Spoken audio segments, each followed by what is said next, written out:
All right, guys, welcome to another episode of the Alpha Strike Podcast. Hey, Woo! uh, we have Mark the Beast Perry on call. He's on the way to a tournament, so we're not going to have video of him because we want him to be safe driving. And Yeah, like if I die here, it's just gonna be yeah, the whole win this past weekend doesn't count then, right? right? Like I just give it the Hesters. You can take my place. I'll take it. Proxy win. All right, cool. We're going to talk a little bit about your tournament that you played at Warzone Giga-bites. You won the major there, it ended up being like two less from a major to a GT, but it was still pretty good size, 57 players, I believe, one or two away. Very strong competition there.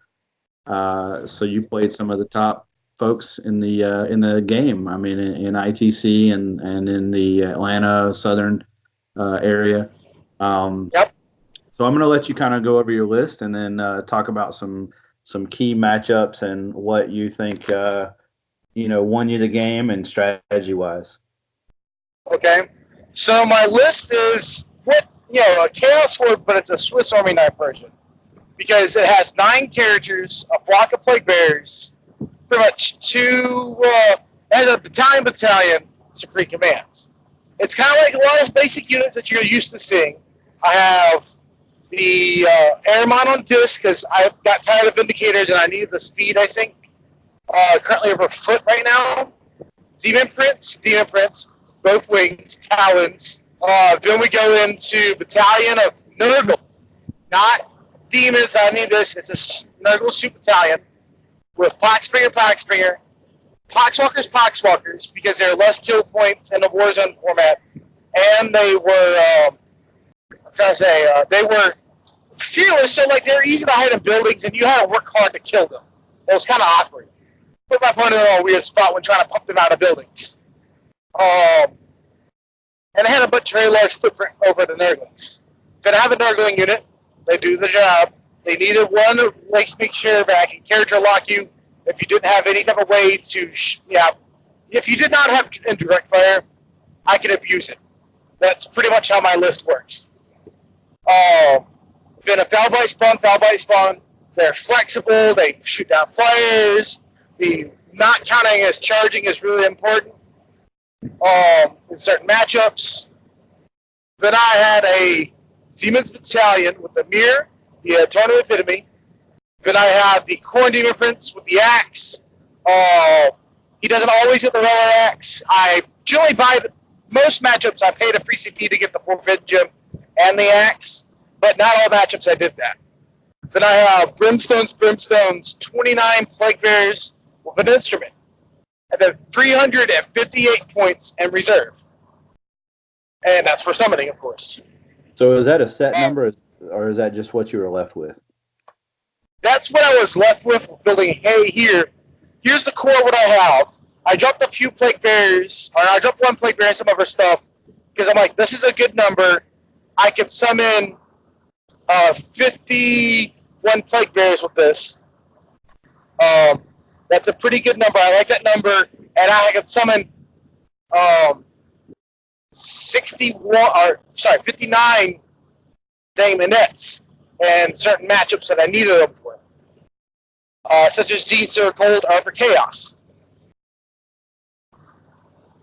And I can summon Celeste, but I was a few shy points. I should have dropped one more Plague Bear and something else, model-wise, to be able to summon Celeste and a Demon Prince at the same time.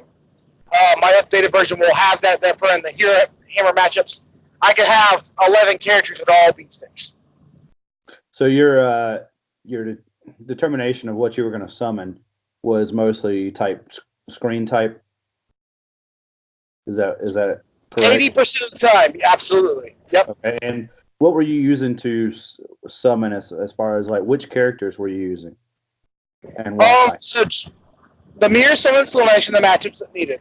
But for otherwise, all I summoned was Nurgle stuff. I generally summon Plague Bears, a on the second or first turn if I deep strike my unit, to allow me to have turn 1 screening for my entire characters to move up. The key part was making sure that I can hide that unit nurgling somewhere midfield or up my deployment zone.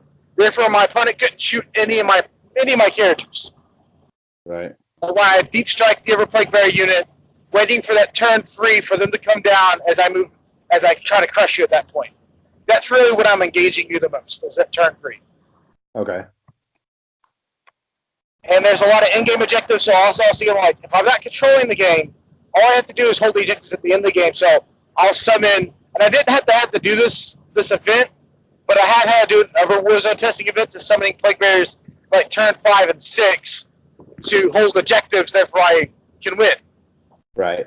I do not have to do that this weekend. So was the idea between, and you may correct me if I'm wrong, but the difference between Warzone missions and ITC missions, did that factor in on the list build?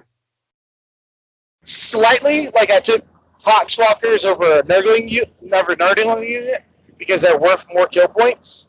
Right. For the most part, originally this idea started with ATC as a draft. This is the third version of the list, and originally started as an ATC idea, and then we eventually put that to the side and went with Disco Lords. But it was something I've been working on for a couple of months. I'm like, I see there's more variations, and I tested it out at a Warzone event, and I was like, this is really good in Warzone format. I'm totally going to continue running this at Warzone format too. So how does it transition from Warzone to ITC, do you think? Really, for the most part, it's how I play. I have to be a little bit more aggressive in the ITC because at turn 1 and 2, if my opponent just gets way ahead, I have to make sure that I'm still in the game. Right. I have to make sure that I'm going to get those 4, 5, and 6 points at the last turns. Where in the Warzone format, I can honestly just be passive for the first 2 turns of my game, not interact with you as I set up for a position to overwhelm you at one point. Where in the ITC, I still need to make sure I'm at least holding something, I'm at least killing something, and I have to choose secondaries that I make sure that I know I can get. So with that, I can feel about engaging my opponent. Right. So that amount of summoning, would you say that the secondary ITC choices would be hard for you or your opponent more? It's more designed for my opponent because they can sit there and like, okay, maybe we'll take Reaper. You know, he has about 78-ish models already starting. They're demons, so they're a little tough. And then if they do go Reaper, I'm like, okay, well, I just won't summon hordes, I'll summon Nurglings. And that's how I'll get my wounds. Okay. Or they'll think I'll play. It gives me abilities to be able to play passive or aggressive. And my opponents that choose recon against me, they think maybe because I don't have all those points on board is not good because I still have the 1,000 summons, Supreme Command and still all the characters. Right. So it makes how my opponent wants to play the tempo against me is hard because he can't choose Mark for Death, which has become a very popular one, a very popular secondary. Right. And one of the reasons why I took the Warzone. Do you feel like Headhunter is a shoe-in for, or is it? It can be a real trap. Right. Because if I decide to play passive and make you come to me, and I just make sure I sell my plug barriers and make sure I don't lose any of my characters by just playing real defensively, making sure I'm getting a kill, hold one. And yeah, you may get hold more, kill more, maybe for 1 or 2 turns with some type of trade.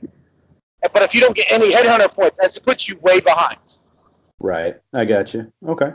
So what would you say, let's start off with your game 1. Just give us some highs and lows kind of thing and strategy you had going. So really when I came down to this one, I saw this list that was a newer kid he's less than a year playing competitive 40K, just got in the hobby period. He was playing an Imperial mix of like soup, of just good guns and good units. And he made his one mistake, which was really clever on his. I really like it when I see a newer player that has the attitude, like, I know how I lost this game immediately. And he's like, I won't do that again. I'm like, that's perfect. That's great for growth. Like, that's a good sign coming from an upcoming player. Right. And mostly that game was I the unit going set this up. My characters were never going to be closest. None of my units could be seen. His turn one, he didn't shoot anything, I believe, unless it was maybe one Poxwalker unit. Now one Brimstone unit because I started him on an objective to make sure if I did get turn one or so forth, good, I started on the objective for points. But really, that turn I summoned Brady Plague Bears, moved them up on front of the line, and moved my Terror Castles up, did a bunch of psychic damage. His turn, he killed Plague Bears. My turn, I deep strike the unit of Plague Bears out in reserve because there was the right time to do it. And they made their charge off with deep strike. My characters did a bunch of damage at psychic base, but they charge, and it was practically game over from that point. But we went through, talked about some of the things that you can do and how you can fight my army. So Grayson was his name, and he was, good upcoming player that's learning. He was aware and understanding. Right. So I was really happy to see that. Round 2 was versus Bryce Wilkes with his Carnifex fam and little Genes to Occult Tricks. And that was a game where it was the only game this weekend I summoned a character. And I summoned Celeste, and I misplayed him on my half, too. That cost him to die without efficient trade. And what character? He went up against one eye. And, Celeste fights immediately after he swings again, right? Right. After he consolidates, he fights again. Well, he charged a Carnifex I was at half health and Old One Eye. And I decided to swing at Old One Eye, not thinking about how this interaction works. First, it kills him.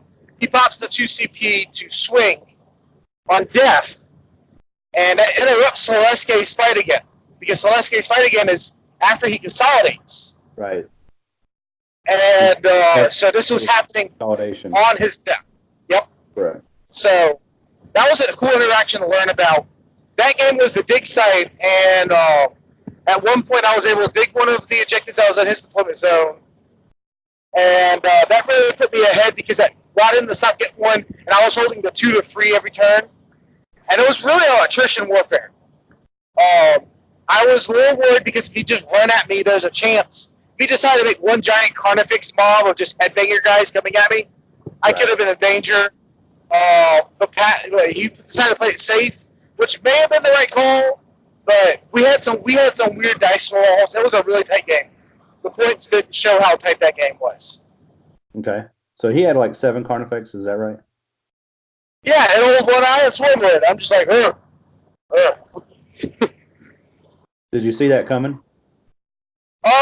He's been running it for a while. I knew that, he was a factor, but I hadn't played against it to understand fully what they can do. Realizing the Carnifexes hit hard, but they don't have a high volume of attacks, to chew through Plague Bears was a misplay on my half. I could have been a little bit more passive with the Plague Bears, but aggressive in certain positions where I put them. Right. Passive on the other ones, knowing that they don't have a lot of swings. So I'm gonna tell you, don't feel bad. I got schooled on the because no one else plays Tyranids, right? I mean, it's a very it's a very out there army that no one really you don't see in the competitive scene right now. And I used the Incarn against him in a game, and he did the I'm gonna fight twice strat. So luckily I passed some saves, but it could have been the same boat as you, right? Because I was planning on teleporting the Incarn somewhere else. So right. And you're just like, whoa, that's awkward. Because when you they have all these Space Marine stats and that are big giant bugs, and you're just like, oh, that's actually kind of terrifying. You're like, that just happened. Yep. So you that game against Price on Dig Site, and then to finish on Dig Site, I was to get ahead pre-spawn. So you cut out. Hello? Yeah, you there?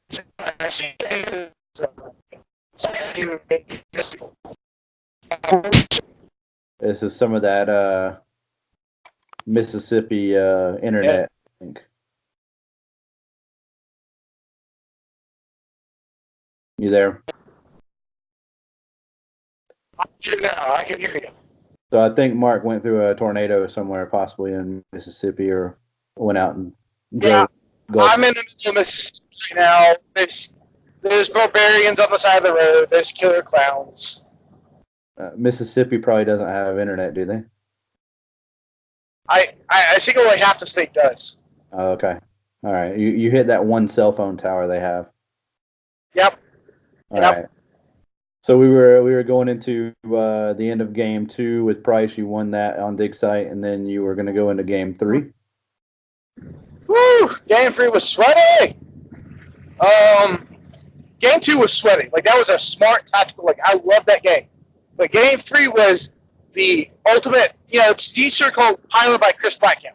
If you know his name, you know he's good. You know he's top 10 ITC right now. I think 6th place right now. And very solid player, very good player. He is a English polite monster, and he's just lovely. But going into this matchup, I knew I had to make sure I screened correctly and summon Daemons. I got one game in against practice for ATC against John Lennon with G-Circle with the earlier version of this list. I was like, if I don't summon correctly or put the right things, I could just lose. So, I feel like you're not hearing me now. No, I can hear you. Okay, I didn't hear any noise. I was like, I said that for nothing. No, we're good. Okay. This mission was also all in-game and kill points. So it was really me trying to play setup, baiting him to try to get these kill points. Why trying to make, efficient trades? Him having almost 120 acolytes or something along those lines. Yeah, it was crazy. A lot of acolytes. Yeah. But how Daemons interact with the Foul Blight spawn was the most important part about this matchup. Because Foul Blight spawn says if you charge within 7 inches, or at the start of the charge phase, if you're within 7 inches, you do not count as charging for enemy units. Daemons always fight first, as if like they're charged. Right. So say you have acolytes or aberrants that charge Daemons under a Foul Blight spawn bubble, who fights first? Your Daemons. Exactly. So he was aware of it. He knew it could be dangerous, so he was cautious about what he was, but he did forget about one crucial moment, and he lost 6 aberrants. That's a big feat to lose 6 of them. Yeah, after like the first 2 turns, he lost some of his flamer units, just cutting to kill brimstones and poxwalkers because I was slow. And I was popping out my bubble for board control, far, but I was making sure it wasn't too far out. Otherwise, I overextend myself because I'm a close combat army. Shooting armies want to zone you out so far it doesn't matter. Where close combat armies want to zone you out and screen, but they don't want to be too far out with their screens. Otherwise, you come down, you kill the screens, but you're out of threat range from the rest of my army. Right. So that was that. I made some bad placements on my half. He made some bad placements. Like, we counterbalance each other because, like, going into this matchup, I had a game plan, but it was an untested game plan coming from a game that I only started up this game plan afterwards. So, and he was also first time being on, like, doing the Gene Circle thing. So this was a really tight match, but also both at the same time we were figuring things out how this should flow. Now I believe he's taking at Nova as well. So he is. So that was a perfect way to test it out because having in-game objectives, Nova also having in-game objectives, it gives you a lot of good data, at a major status to tell you, hey, look, how can this list work with in-game objectives? Right. I was really happy I got to play on round 3 because, like, we're both going to Nova, so that was great information for going into that event, going into Nova correctly. I can't English sometimes. It's a good learning experience, eh? Mm-hmm. That game was me. I went at 5 and 6. If it went to turn 7, he had it. He would have reversed the scores almost.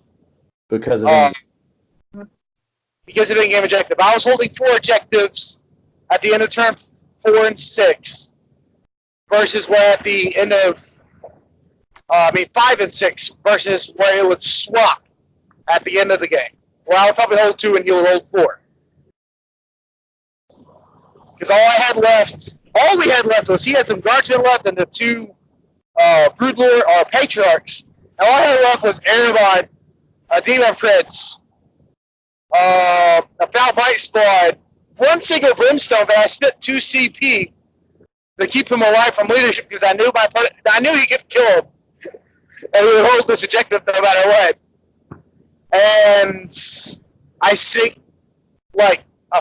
one other Foul Bite Spawn. I think I have both Foul Bite Spawns left. And my Demon Prince. So basically a bunch of characters. Yeah. We practically both ran out of steam on both of our ends. So do you I'm not a big fan usually of end of game length, but it seems like that saved the day kind of thing. It is. I went at turn 5. I went at turn 6, and it saved the day because it didn't go to turn 7. Right. I will admit, even though I have years of playing random game length under our belts, we all do. I have gotten spoiled by ITC missions with set game lengths. Right. And I think this is a nice change. After playing it for long enough now, I think it adds more skill to the game. You're referring to end of game or random? Just random game length. Okay. So you play Imperial Soup, Tyrannid / Gene Stealer, and then Gene Stealer Cult Saturday. You're coming in as one of the top need to beat to win on Sunday. So give us a little bit about that. And that's when we all got put in groups as well. Yep. So going into this round, actually both round 4 and 5, I pretty much had the same game strategy. They were just a little technical different because of mission being differences and just timing. I engaged my opponent earlier in round 4, but I engaged my opponent in round 5. Right. But round 4 was versus Doug. Doug Harrison? I think I pronounced that right. Doug Henningsen? Okay. Yeah, it's Henningsen. With he played Triple Crusaders. Yeah, Triple Crusaders. Tank Commander. Yes. Yeah. I played him round 5. You played him round 5. Okay. Yeah. That's a great guy. Mark, you there? I'm here. I can hear you. We're having some Mark Perry difficulties here. He's going through the great Mississippi with the one phone tower. Yeah. It's so flat. It's so boring to drive through. So Doug Henningsen, round 4 with 3 Crusaders and a tank commander, and the rest is loyal 31 roughly. Yep. And a vulture. One random vulture. That's right, yeah. That was the one where we had a 4 Mark for Deaths primary. And this is where my list really got silly on day 2. Because we had high priority targets, which was 4 Mark for Deaths equal to your Warzone kill points for killing those units. And then round 5, we had secondaries as Mark for Death. What's good to Mark of Death for my army? Not a whole lot because it was based off of kill points. Yep. How many you give up? So, the Demon Princes at most, maybe? The Demon Princes are still 2. Nothing in my army gives up more than 2. Yeah. Top it off also, if you mark those characters, I'm just not going to feed them to you.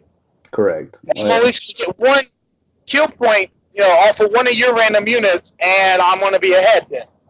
Yeah, so you basically locked them out with Warzone kill points because nothing in your army was over 2.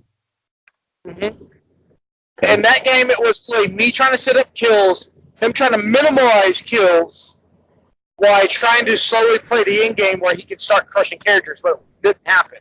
We ended at 5,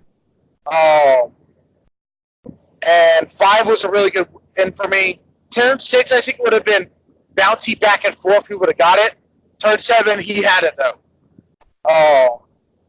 But all I had to do was kill one vulture, and I killed the Warlord Knight, and that was it for the primary. Why he killed one unit of Nurglings, because I actually deep strike the unit of Nurglings and forgot them off board. I was like, oops. You forgot them off the board, so you didn't even deep strike or anything, right? Yeah, they were just that was what he got for his high priority targets. Nice. Easy money then. Easy money. Well, it's funny, he got turn 1, and the relic was in the search and destroy in the very corner of his board edge.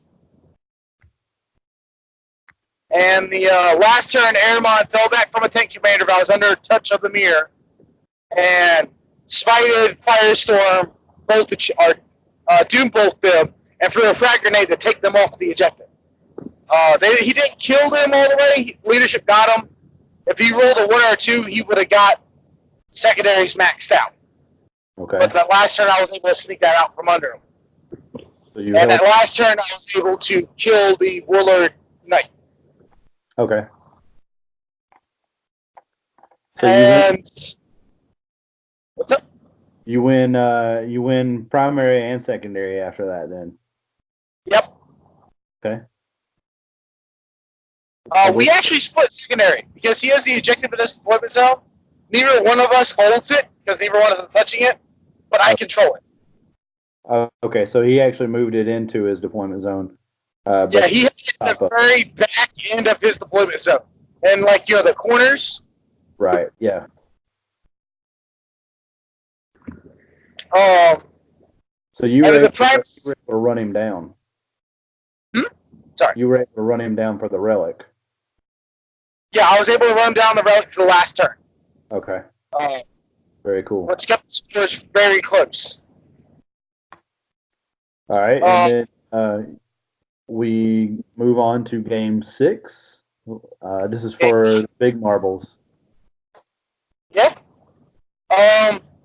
Me versus Tyler Watts in the finals. It was a very clean game, very strong, very strong end game on my part. I didn't really have a turn where I did not have control of it for the first 5 turns of the game, because how my list functions versus how his list functions. Right. Because he has a super gun line with triple Gladius, triple Palaces, and the triple Diadmec tanks with the direct fire guns, not the indirect fire guns, which cost him this matchup really bad. Because turn 1, he went first, failed to shoot anything. Now, explain what you mean by that. So I had a unit. So as long as I this unit, so for the most part, most of all my characters that were on the edge of the deployment zone could not be shot at. And I hit all the rest of my small units and buildings and so forth. So all your Nurglings and all that you hid, so he couldn't shoot. Yep. Okay. And he went first, didn't shoot anything. I went second, and then I summoned Freddy Plaguebearers 12 inches up on the deployment line.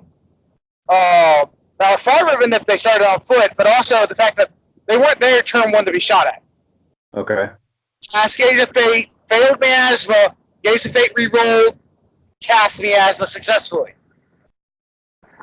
And then moved all my characters. I placed dice first, move all my characters up where the dice are, behind the dice. The Plague Bearers get summoned where all the dice are. Do my second spell, do damage to him, confirm first blood, pick up 2 screening units of Rangers. Put some moves to the Lord, pass turn. He kills most of my Plague Bearers. There's 4 left after leadership. Then I just pushed the Plague Bearers up, summoned 20 more Plague Bearers, 12 inches up from my characters. I was playing Leapfrog with my Nurgle characters for summoning. Therefore, I could always make sure I was pushing forward with my summoning. So at this point, kind of block him out. Yeah, I was able to turn 2, take him off of an objective, and this was the progressive one, you know? I got free on turn 1, he got free on turn 1. Turn 2, he got free on because he went first. Turn 2, I got free. Then turn 4, he only got 1. I got free. No, it was... I got 7 because at the bottom of 3, bottom of 2, the bottom of 3, it was turn 5, and I got 7 points on the primary because I raised up his objective and hold off 4 of our objectives. I got 3 points. I got way ahead on the primary. That was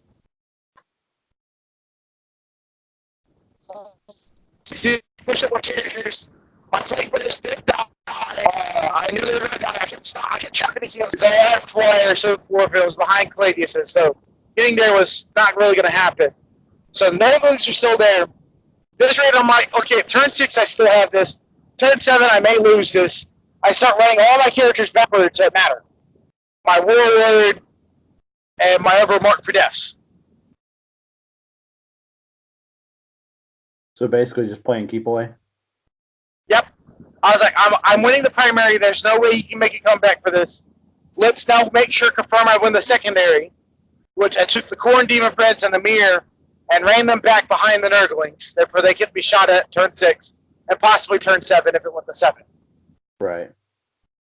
Okay. And that's mostly how it went. He wants to rematch against my silliness, which I totally agree. My stuff is silly. So the character manipulation really worked for you. Yeah, my list is built off of abusing the character rule. Very cool. So leads us into you won Giga-bites, Warzone Giga-bites, and now you're headed to where? Next tournament, this weekend I'm going to go do an RTT, but I may actually judge if I'm slash ringer. Over in I can't pronounce the name. It's like a 12-letter word, but it's some type of Cajun French. I'm not sure what it is. But it's Chacunta? Yeah. It's a almost 30-person RTT, and I'm going to go do that for fun, shits and giggles, and hang out with the guys, experiment with some of the Unari stuff that I've been toying with. Okay. And then after that, really, is Nova. So you're planning on taking the same list or a version of? I'm dropping it to make sure I can summon Slaneske and a 4th Demon Prince if needed. Okay. How many? And the match is like, I'm going to be going to 368 points in summoning. Okay. So with the win this past weekend, that puts you at number 1 in the South. Mm-hmm. And that also jumps you to, it should jump you all the way up to number 7 in ITC. Yep. I should go to 10, 20. Yeah, you should have 10, 20 points roughly, which is the next person behind you is at 10, 15. That would be your teammate, John Lennon. And then the guy you beat at Warzone is right above you at 10:30. Yep. It's going to be hard to knock Chris Blackcamp down. Yes. It starts getting really tough around that area. I'm having trouble trying to get back up into that top 10 myself. Yeah. It seems like you have to come in number 1 or else you definitely aren't anywhere close when it comes to You have to go number 1 or top 3 at a super major. Yes. Yeah. I unfortunately I haven't been able to go to some of these big time majors. Nova should be my first event this year outside of going last year to LVO. Nova should help out a lot because I think they the top 16 or top maybe 16 or 14 or something like that is almost going to be winning a major for points. Yes, yeah, you're right because I believe there's 250, yeah, or something around that number. I want to say. So when you start getting up into the 200 areas, top 10 actually really matters points wise because you're not just using the 200 frame. You're up to 240, 260 ish almost. So, Yep. and between that and I believe that the points are skewed a little higher because of the rounds. Yeah, because there's, what, 9 rounds? 8 rounds. 8 rounds. Yeah. Woo. Yeah. So it's gonna be exciting. I'm excited. It is. There's a lot of gonna see a lot of people there that usually don't get to see because coming from all different parts of the country. So, Yep. so you being at top 10, you just came from number 11. So congratulations on that because it's definitely a little ride and it's going to get bumpier from here on out. Trying to maintain that win status there. There's a lot of great names up there right now that are kicking in at the end of the season, and coming out of nowhere. So it's gonna be tough. Yeah, it's like I literally at the end of ATC, I got when ATC scores went up, I got put in the 9th. I've been literally not even a week later of me being put in 9th.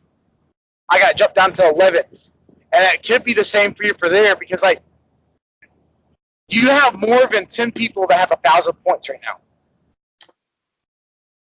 Yeah, it's well, like so people or something like that. The top 10 are at 1,000. Yeah, and that's at 10 that's roughly. a huge club. So right now, once you get your points for Warzone, it'll actually jump down to probably around the 12 area if because I think either junior or let's see, I'm not sure if ETC scores or anything like that, but one or two of these guys will probably have 12 or will have 1,000 points by the end of the week once stuff gets through reporting. So you'll be looking at top 12 with 1,000 points. So that's pretty tough to even consider. I mean, I'm setting at 942 for the season, and that's without any big majors. So it's to go from the top to 25 roughly. It's there's a lot of leeway there where you have to get the 240s consistently. Yeah, like I think like top 5 currently all have like a 230 score or more. Yes. Yeah. And that's a monster score. I don't have anything going past 215. But I have one more event that after this will not be. I have 2. I have a 194 and 189 point. And I'm looking at this front, which my goal is like I got to replace those 2 if I want to stay in the top 10 for a long enough time. Like so enough for either pro tabletop or LVO. Right. So if we go to let's go to TJ. TJ's in second right now with a 226, a 220, a 218, a 217, and a 213. That's where it's at right now, and those are all big majors that were well over 100 players on most of them. So and you're looking at Adepticon and all that other stuff. So to get to the two number roughly, I think your teammate Siegler is 3. So or no, Manny jumped up to 3. And Manny's got a couple of 218 and below, so nothing. Yeah, he's been dominating Europe. Yeah, I mean Tau has been a staple around the tournament scene since the codexes have given them, or excuse me, the chapter approved came out. Yeah, we got that significant point jump. Yes, and it skewed it a little bit for other armies to get popped in them to kind of get a paved road to the finish line. Yep.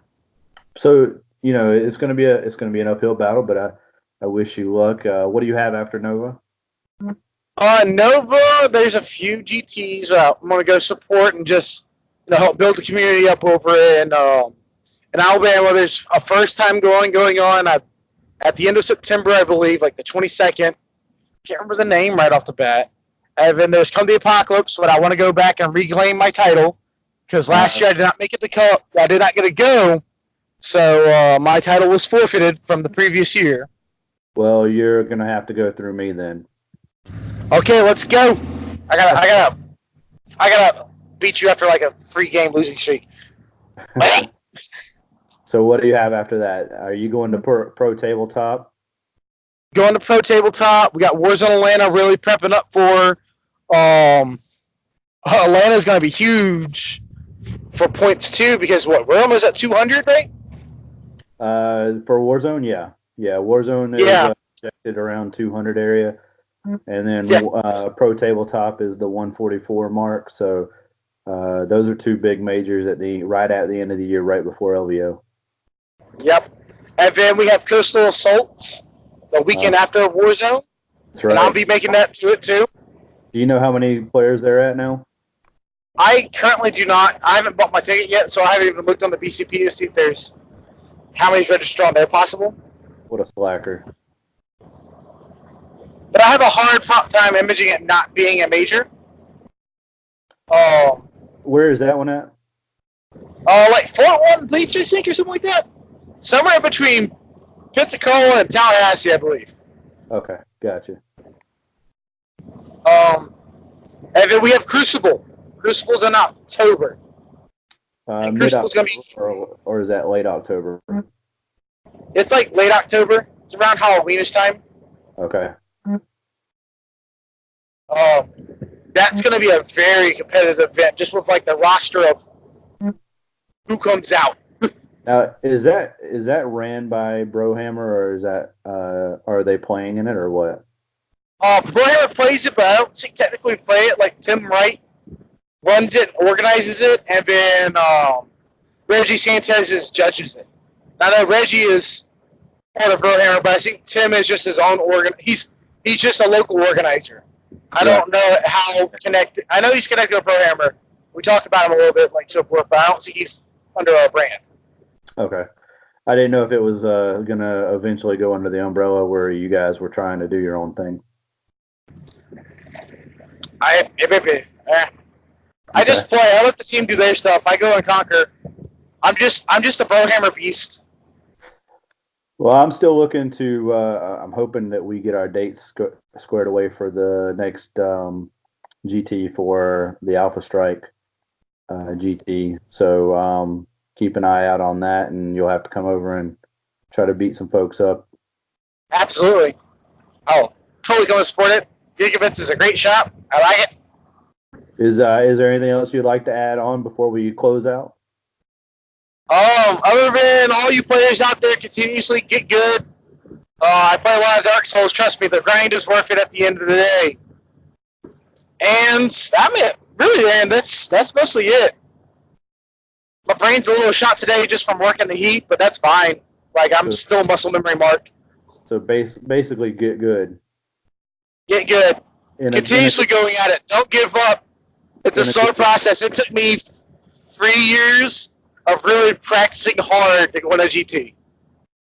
And that's something you got to do.